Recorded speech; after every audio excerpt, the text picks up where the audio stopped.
Well, welcome to this first in the new season with the newly rebranded The Rest is Data podcast with me, Scott Sammons, brought to you by Lighthouse IG. In this new revised format, we're going to look at very similar topics to the previous first season, but looking at some things in some slightly different ways and approaching it from its new home in this lovely little podcast studio that I have access to. I know if you're listening in, that won't help you at all, but if you're watching, you'll be able to see some of the magic studio that's here. And upcoming in the next season, this current season of the podcast, we're going to look at some soft skills. We're going to look at some events, because there are some hot events coming up in the data protection and information governance worlds. And as always, we've got a range of speakers, some of whom I'm hoping to get in my little podcast pad here. But first off, I wanted to start the season by talking about setting your own professional goals and writing your own personal development plan.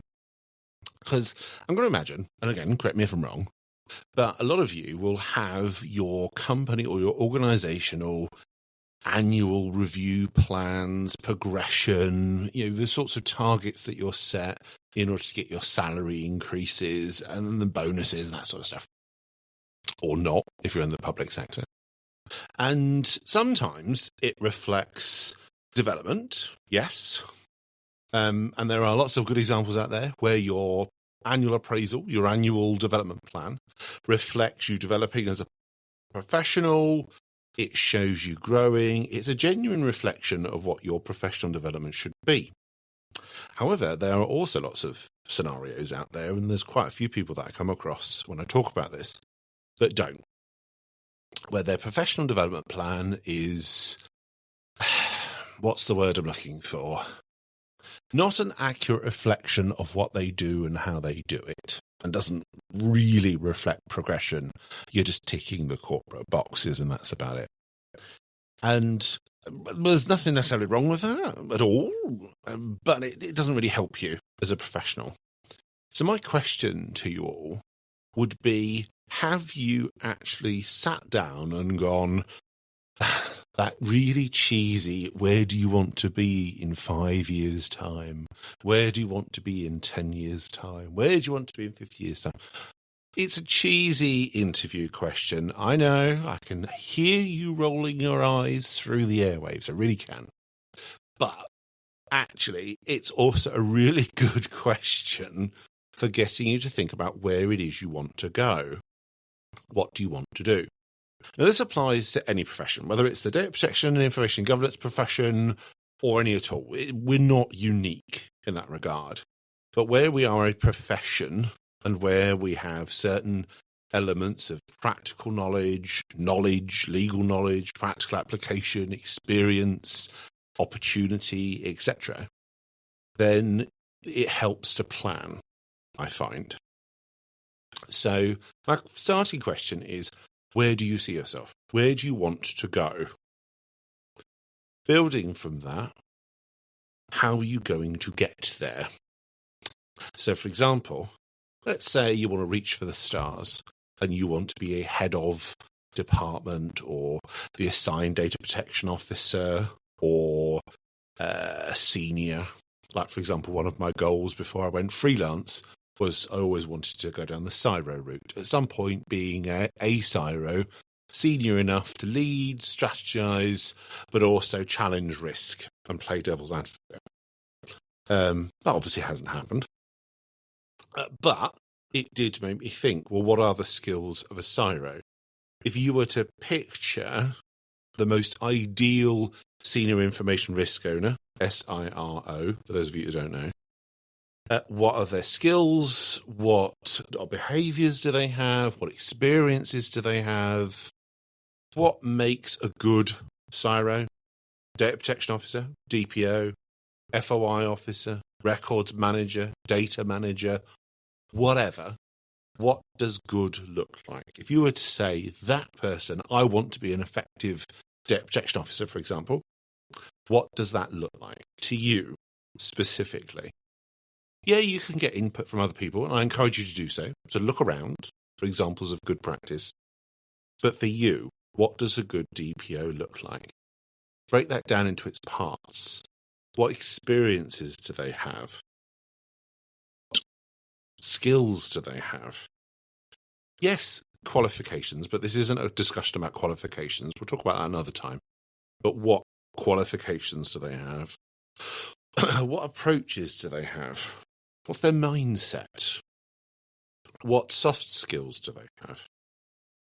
There are a number of skills matrices out there and role profiles and various other things to help you. So I would definitely recommend Googling them because there are, or other search engines, there are loads out there. So definitely have a look around and build a bit of a shopping list of things you think, yes, this makes a good role. And then say, right, well, where are you now? In all honesty, in these particular skills, where are you now? Like, I'll freely admit, as someone that's currently going through the process to get an ADHD diagnosis and is very much struggles with prioritization and procrastination, I know that procrastination is a weakness. I know there's a problem. I put things in place to deal with it. And as a DPO, procrastinating is not good. That's going to hinder you. So I put things in place and I manage my time and manage me to get better at that. I know that it's something that I'm weak at. Similarly, there are areas of data protection that I know I am weak at. So like international transfers, for example. I get them. I don't do them very often. So when I do them, I have to remind myself of things. And I've kind of accepted that that's okay. A medium, okay-ish level of knowledge in that area is fine because I'm not doing it every day. But if I was in a bank and doing it, yeah, I'd probably need a better level of skill. So see what I mean? You've got to work out, what sort of level do I want to be? What sort of sector do I want to be in? And is that something right now, am I any good at? What do I need to get better at? Break it down into its parts. So if you think about, let's take a practical example.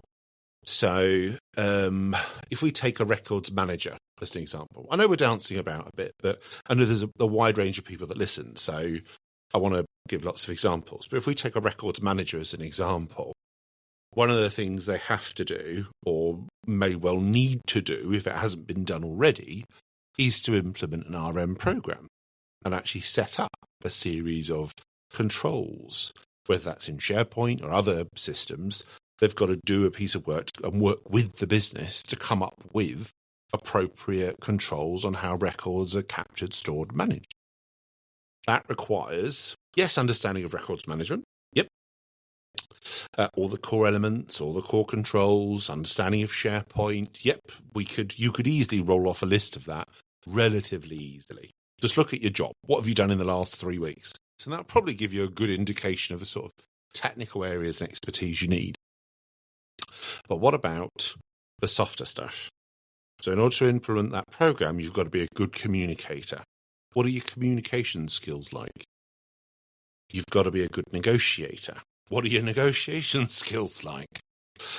You've got to be able to win people over. We did a podcast episode on stakeholder management, and we are going to come back to that because it got a lot of discussion. A lot of people talked to me about it. Some people, they claim they're good at it because they're very good at managing the stakeholders that they're friendly with and they have a relationship with. But what about the ones that you don't? What about your blockers? How good are you at talking to them, winning them over? What's the book? How to Win Friends and Influence People. How good are you at that? It's a skill. So take, yes, the technical skills and requirements, and you can go to, you could ask anyone in the data protection GISCMAIL list or the data protection network or NADPO or even just Google or search engine, any sort of data protection officer role profile, and you get a list of technical skills and abilities. Don't just take the first one. Go search for a load of them and come up with a list. That's the easy part.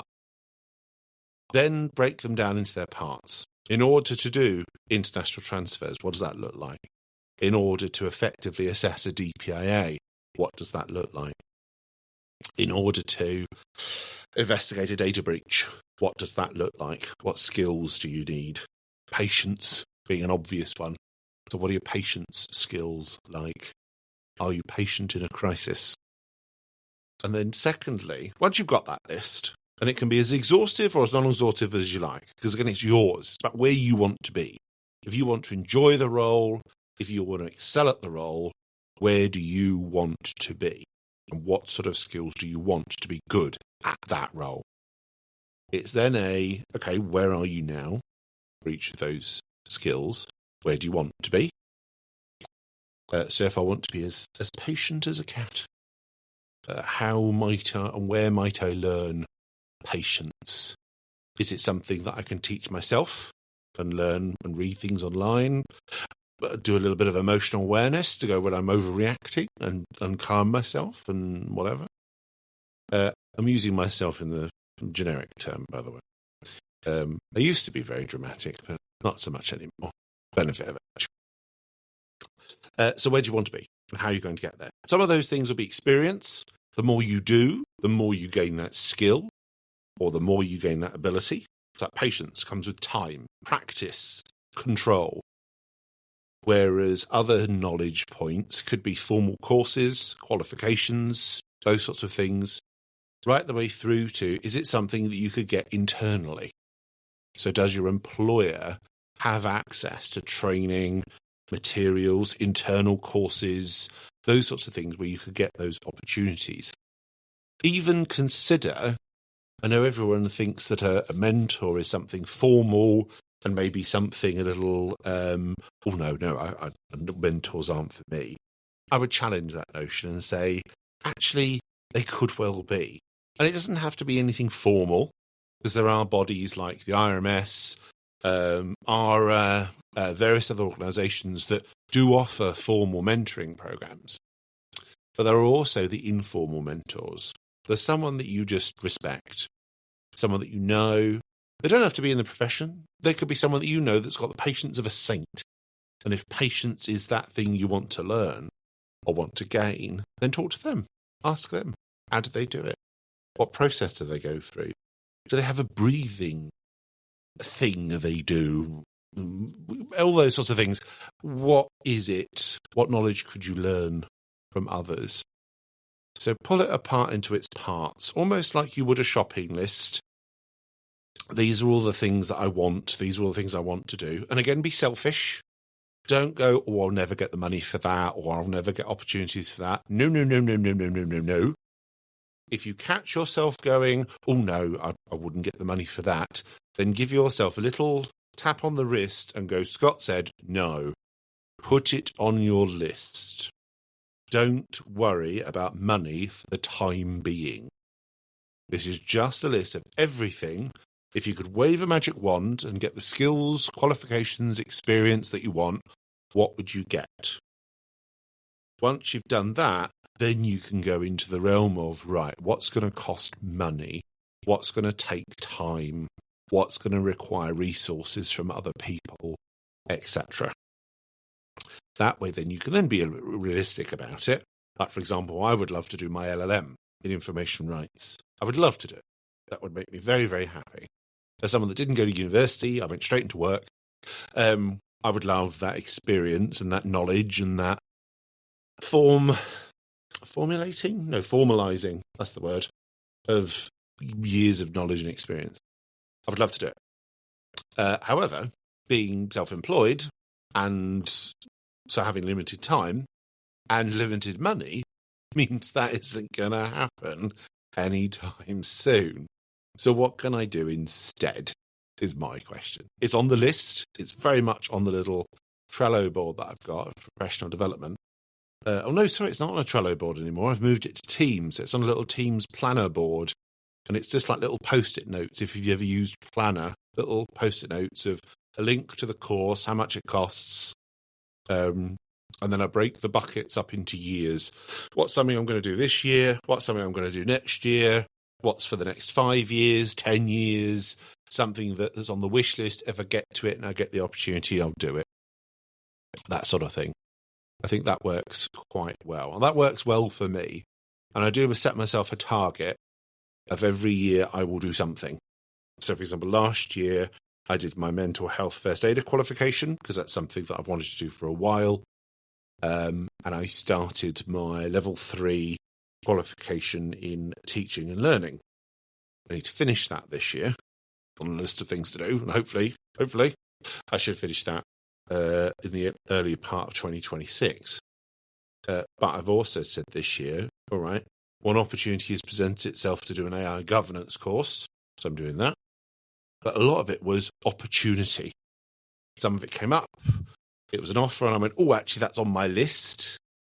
That'll grab it while I can. And that's why you should have that list of things that you think you may never get to, but at some point, opportunity may well present itself. That could be in the form of a random, oh, there's a sale going on and it's now cheaper. Oh, you've got extra training budget and you need to spend it.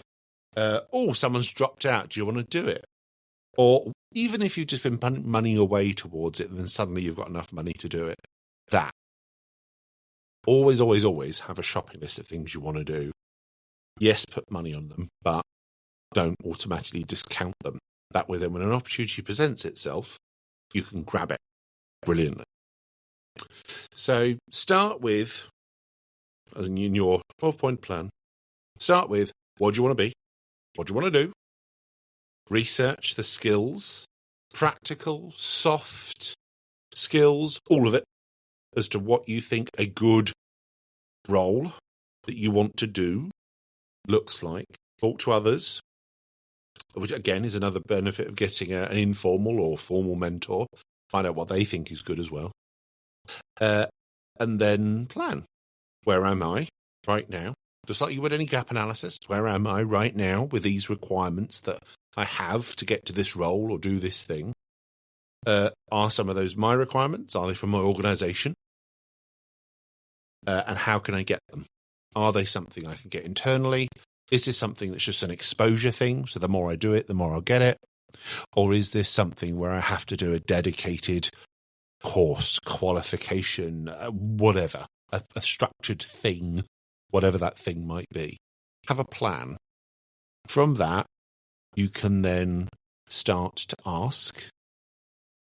So, for example, you could be ask your employer for funding. You don't ask, you don't get.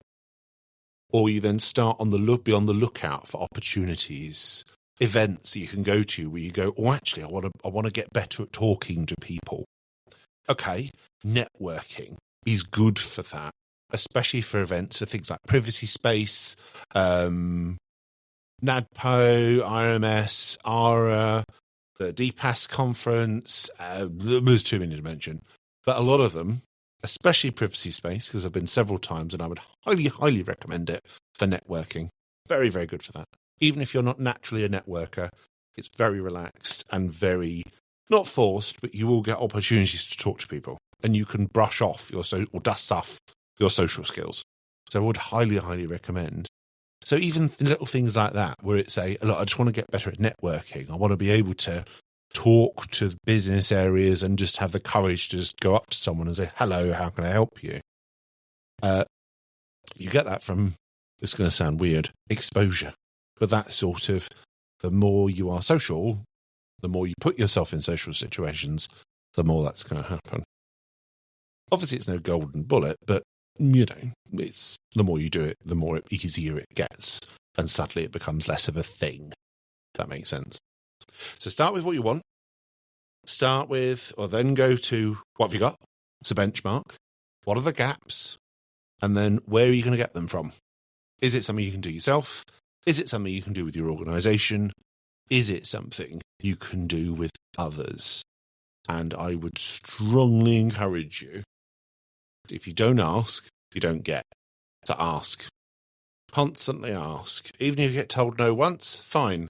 Next year is next year. It's a new year. It's a new financial budget. It's a new line manager. It's a new initiative, whatever.